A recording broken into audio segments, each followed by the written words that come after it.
keutamaan atau fadilah la ilaha illallah.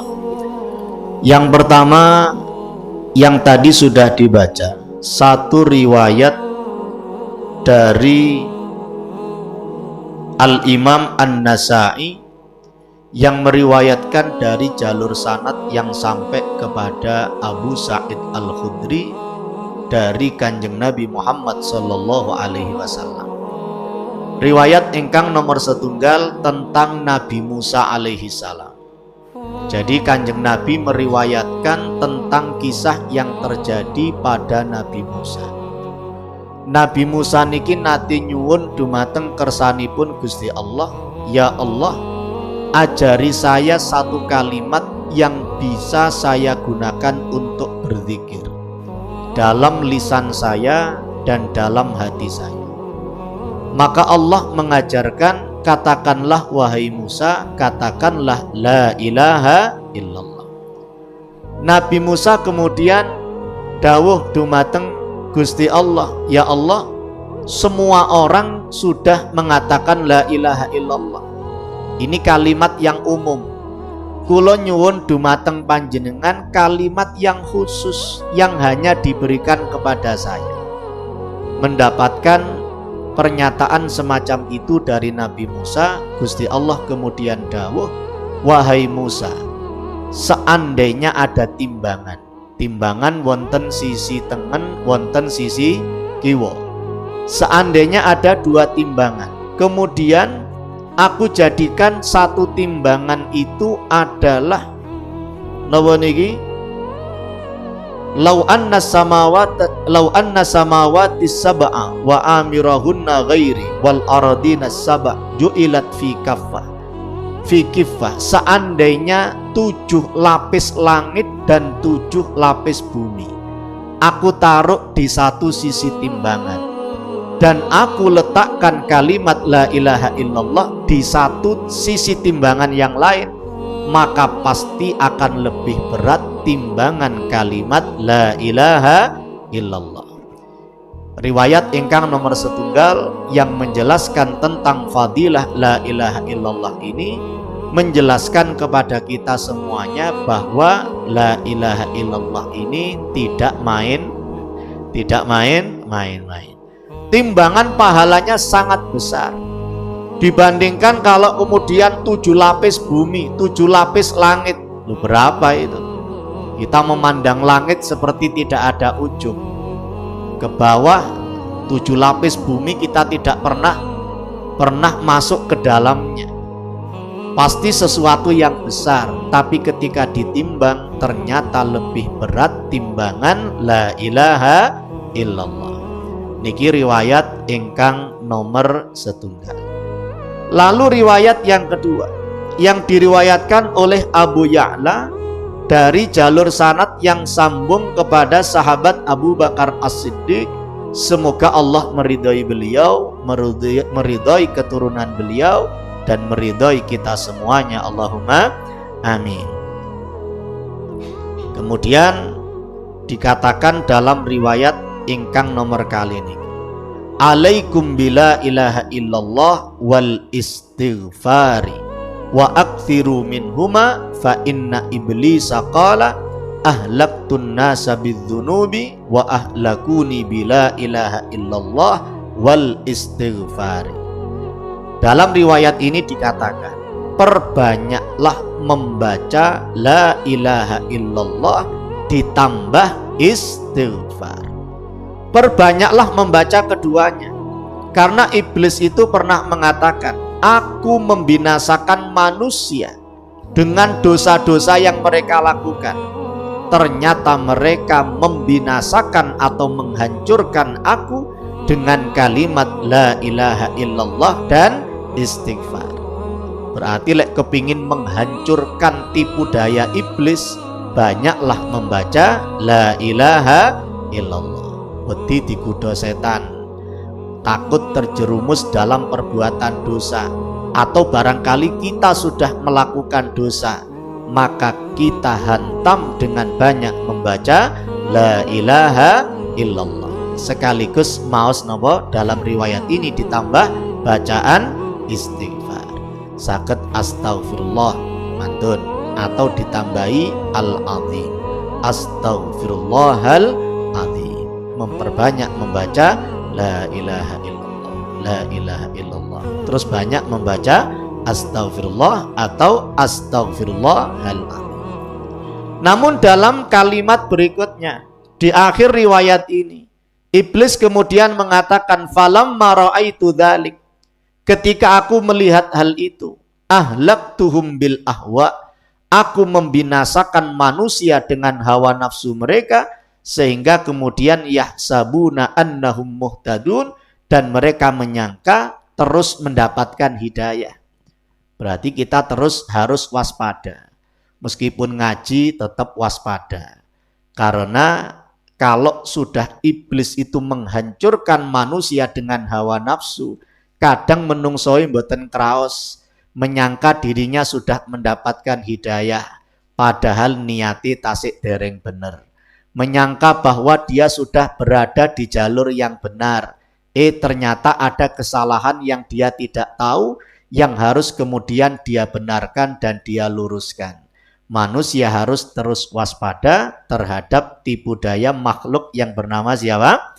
Iblis atau setan. Itu riwayat yang kedua. Intinya kita diperintahkan untuk banyak membaca la ilaha illallah, sekaligus banyak membaca istighfar. Riwayat yang ketiga, Allahumma salli ala Sayyidina Muhammad, diriwayatkan oleh Ibnu Abid Dunya dan Al-Imam Al-Baihaqi dari jalur sanad yang sambung kepada sahabat Abu Hurairah dari Kanjeng Nabi Muhammad sallallahu alaihi wasallam. Diriwayatkan malaikat maut, sinten malaikat maut niki namine? Malaikat napa? Israil nggih. Israfil napa Israil? Israil nggih. Bila Israil datang memanggil, jasad terbujur di pembaringan. Malaikat maut sudah datang. Kemudian menghampiri orang yang memang takdirnya saat itu dia meninggal dunia. Mantun ngoten malaikat niki buka anggota tubuhnya. Ganok kesayane. Tidak ada amal perbuatan yang baik yang dimiliki oleh orang yang baru saja meninggal dunia itu. Kemudian dia membelah hatinya. Summa syaqqa qalbah. Dibuka atine, falam yajid fihi khairan. Ternyata juga tidak ada kebaikan dalam hatinya. Lalu malaikat maut ini membuka kedua rahang orang itu.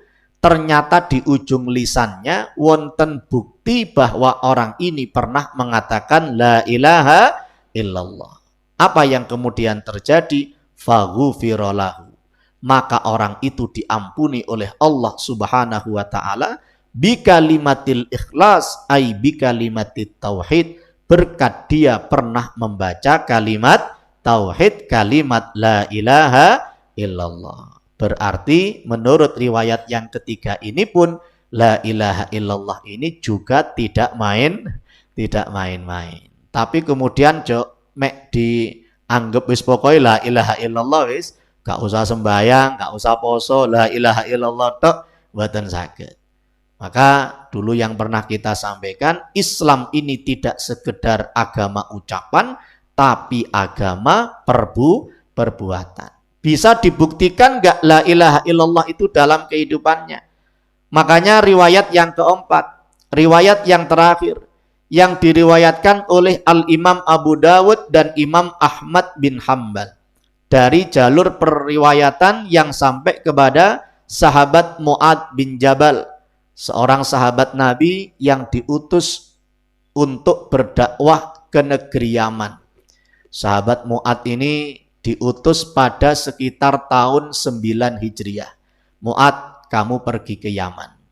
Akhirnya sahabat Mu'ad berkemas, bersiap-siap, lecoro sak menika packing ya, sudah packing, akhirnya naik onta beliau, sudah siap berangkat ke Yaman. Mantun ngoten diterakan kali Kanjeng Nabi Muhammad, dituntun. Untone sahabat Mu'ad niki dituntun kali Kanjeng Nabi. Keranten Kanjeng Nabi wonten ten ngandhap sahabat Mu'ad akhirnya kemudian ewuh pekewuh.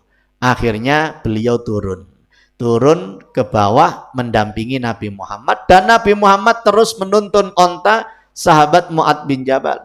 Dituntun keluar menuju kota Madinah, keluar dari kota Madinah. Keranten Kanjeng Nabi menyertai sahabat Mu'ad, maka para sahabat juga saat itu ikut bersama Nabi Muhammad mengantarkan sahabat Mu'ad bin Jabal sampai di pintu gerbang kota Madinah. Lek coro sak menika sampai ten gerbang perbatasan Pandan kali Gandum. Sudah keluar dari kota Madinah, Kanjeng Nabi masih menuntun ontanya sahabat Mu'ad. Akhirnya kemudian sahabat Mu'ad usul, sampun cekap Kanjeng Nabi kula tak berangkat, panjenengan wangsul ten kota Madinah bersama para sahabat, panjenengan istirahat, kula tak ngelajengaken perjalanan. Dawuhipun Kanjeng Nabi yang maknanya, sik Mu'ad teko ngarep dhisik, sampai ngarep, sampai Tebo ya, sampai Tebo. Sampai ten Tebo, kita bayangkan sudah jauh meninggalkan kota Madinah. Kanjeng Nabi masih nuntun ontanya sahabat Mu'ad. Akhirnya kemudian usul lagi, sampun Kanjeng Nabi sampun cekap panjenengan kundur ten kota Madinah, sik sampai nang ngarep diluk maneh. Sampai kemudian jauh, makin jauh meninggalkan Madinah, para sahabat kali ini yang usul, Kanjeng Nabi sampun cekap, biarkan Mu'ad bin Jabal pergi ke kota atau ke negara Yaman. Saya dan para sahabat yang lain dan panjenengan Kanjeng Nabi monggo kundur ten Madinah. Ternyata saat itulah Nabi Muhammad SAW mengatakan kepada sahabat Mu'ad bin Jabal, wahai Mu'ad, nanti engkau ketika kembali dari Yaman, kembali ke kota Madinah, engkau hanya melihat kuburanku yang ada di masjidku. Sahabat mendengarkan itu kemudian menangis semuanya, karena ini merupakan apa yang disebutkan oleh para ulama sebagai tolai'ut taudi, tanda-tanda perpisahan. Dan biasanya sebagian orang juga punya tanda-tanda perpisahan itu, kubu putu-putune digembalaken, terus sampun pesen nopo-nopo, itu tanda-tanda perpisahan. Manusia punya, apalagi Nabi Muhammad SAW. Wahai Mu'ad bin Jabal, engkau nanti kembali dari Madinah, kembali dari Yaman ke Madinah, engkau hanya melihat kuburanku yang ada di masjidku. Itu rahasianya. Sampai Nabi mengantarkan sahabat Mu'ad sampai jauh meninggalkan kota Madinah. Karena itu adalah pertemuan terakhir beliau dengan sahabat tercinta beliau, sahabat Mu'ad bin Jabal. Dan benar, sahabat Mu'ad 2 tahun berikutnya kembali ke Madinah, Nabi Muhammad sudah kapundhut, sudah meninggal dunia, dan benar juga bahwa beliau sudah dimakamkan di masjid beliau, di Masjid Nabawi. Dalam riwayat ini Bapak Ibu sekalian, sekaligus ada penjelasan dari para ulama termasuk mukjizatnya Nabi Muhammad. Satu, Nabi Muhammad pirsa di mana beliau akan meninggal dunia. Kenapa? Karena dalam riwayat lain dikatakan seorang nabi, siapapun, pokoknya nabi pasti akan dimakamkan di tempat di mana nyawanya dicabut oleh Allah Subhanahu wa taala. Pokoknya wonten nabi sedo, di tempat itulah dia harus dimakamkan. Umpami kula nabi, umpami lho nggih. Kemudian di syuting moro ngaji Ahad pagi nok Darul Fakih, Satwaris wis ngaku nabi ya. Umpami kula nabi, terus saya dateng mriki, berarti kuburan kula ten pundi? Iki dateng mriki. Ini tradisi para nabi, Nabi Adam, Nabi sinten kemawon akan dimakamkan min haitsu yuqbadu, di mana nyawanya dicabut oleh Allah Subhanahu wa taala. Berarti kuburannya ya harus di situ. Kuburannya harus di situ. Nah, ketika Nabi Muhammad mengatakan, "Wahai Mu'ad, nanti kamu kembali dari Yaman ke kota Madinah, kamu hanya melihat kuburanku yang ada di mana? Di masjidku." Kalau Nabi tahu di mana kuburan beliau, berarti sekaligus Nabi Muhammad tahu di mana beliau akan meninggal dunia. Kula lan panjenengan sedanten kan boten semerap. Sedoe kapan? Rencanane kapan? Sedoe kapan? Terus ten pundi? Boten semerap. Tapi Nabi Muhammad berdasarkan informasi wahyu dari Allah, beliau tahu di mana beliau akan meninggal dunia.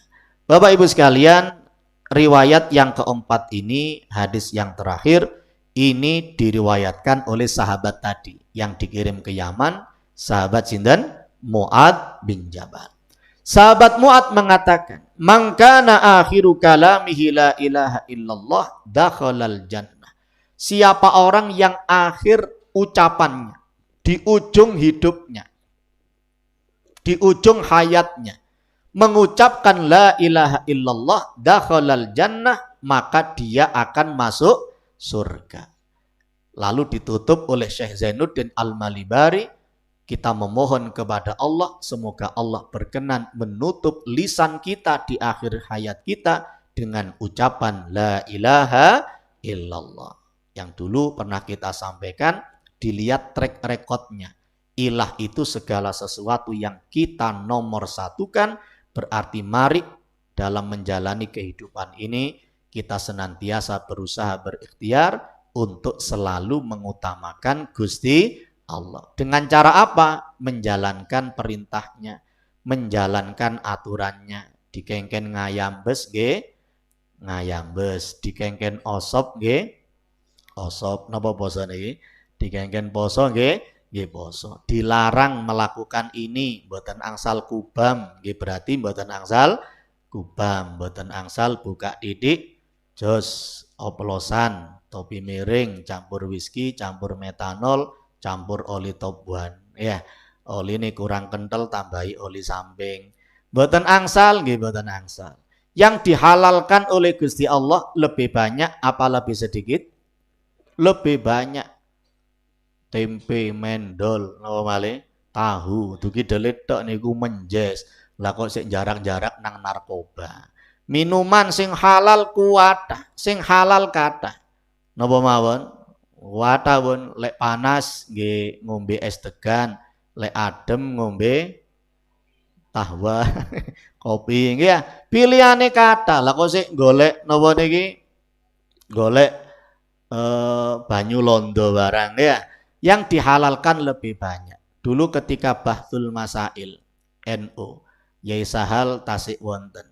Kemudian di antara draft itu mau membahas tentang bagaimana hukumnya makan kodok, makan katak. Lalu beliau sampaikan dalam sambutan sebagai ketua umum, sebagai Rois Am PBNU dan ketua umum MUI, beliau mengatakan sekarang ini orang-orang aneh. Yang dihalalkan Gusti Allah banyak, kok masih membahas tentang hukum makan kodok. Yang dihalalkan masih banyak. Akhirnya draft itu diturunkan, nggak jadi dibahas. Tidak jadi dibahas tentang makan kodok. Bapak Ibu sekalian, secara singkat 5 menit. Tadi juga disinggung selain la ilaha illallah juga ada bacaan istighfar.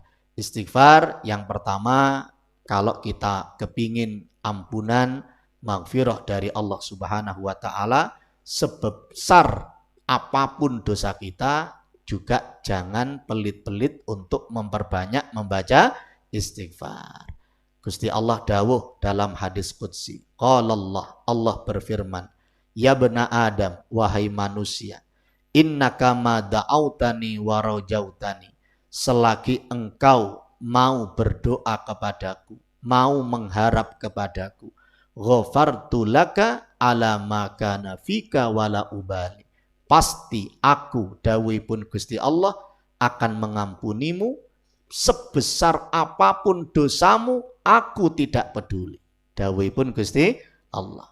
Ya bena Adam, wahai anak Adam, manusia, lau balagat dunubuka ananas sama, seandainya dosamu mencapai puncak-puncak tertinggi langit yang ada di dunia, tsummastaghfartani, kemudian engkau mau minta ampun kepadaku, mau beristighfar, ghafartu laka wala ubali, maka aku akan mengampunimu dan aku tidak peduli. Ini keutamaan istighfar yang pertama. Yang kedua, mendapatkan rahmat Allah. Rahmat Allah itu berarti sesuatu yang menafikan kesulitan. Rahmat itu lawannya kesulitan. Rahmat kasih sayang itu lawannya kesengsaraan. Lawannya kerumitan hidup. Juga ternyata bisa diatasi dengan banyak membaca istighfar. Qala ya qaumi lima tasta'jiluna bisayyi'ati qabla al-hasanah laula tastaghfirunallaha la'allakum turhamun. Wahai kaumku, mengapa kamu tergesa-gesa mengharapkan kejelekan sebelum datangnya kebaikan? Ojo kesusu putus asa. Seandainya engkau mau memohon ampun kepada Allah, pasti Allah akan memberikan kasih sayangnya kepada kalian. Yang terakhir untuk sementara, ternyata banyak membaca istighfar itu akan membuat orang senang ketika dia mendapatkan laporan catatan amal perbuatannya. Maka di hari kiamat di padang mahsyar kita semuanya akan mendapatkan catatan amal perbuatan kita. Ternyata orang yang banyak membaca istighfar gimana? Rasulullah Shallallahu Alaihi Wasallam bersabda, "Tuba liman wajada fi sahifatihi istighfaran katsiran." Sangat beruntung orang yang banyak mendapatkan dalam catatan amal perbuatannya, dia banyak mendapatkan catatan bahwa dulu di dunia dia banyak membaca istighfar. Catatan ini kan diterami, mantun-mantun catatan nopo kemawon. Kok kathah tiang niki maos istighfar? Orang itu dikatakan oleh Rasulullah dia sangat beruntung. Dan bahwa dia akan bergembira saat itu. Karena dalam riwayat yang kedua dikatakan, man ahabba an tasurrahu sahifatuhu falyukthir fiha minal istighfar. Siapa orang yang kepingin senang ketika dia mendapatkan catatan amal perbuatannya, maka hendaknya dia harus banyak membaca istighfar.